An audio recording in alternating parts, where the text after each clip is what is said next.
अक्सर करे ईअं थींदो आहे त सब्जियूं चाढ़ण खां अॻु उन्हनि खे सही नमूने पाणीअ सां धोई ऐं खल लाहे पोइ पचायो वेंदो आहे, जंहिंजो बुनियादी मक़सदु इहो ई हूंदो आहे त उन्हनि खे ज़हरीली दवाउनि ऐं नुक़सान ॾींदड़ जुज़नि खां पाक करे सघिजे, जेको का बि सब्ज़ी खाइण खां अॻु ज़रूरु करणु घुरिजे।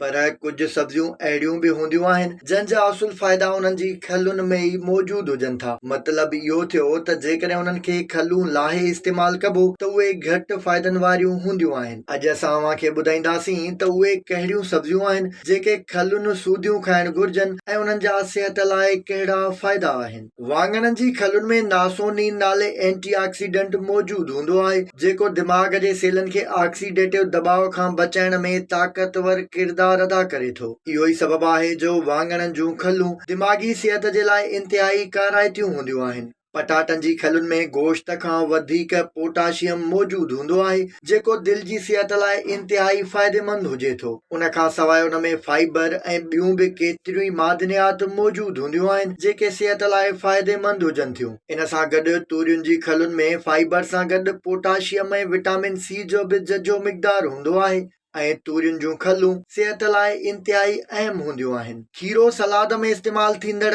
आम खोराक आहे। खीरे जी खल में रत ॼमाइण ऐं हॾनि खे ताक़त ॾियण वारी विटामिन के झझे मिक़दार में हूंदी आहे।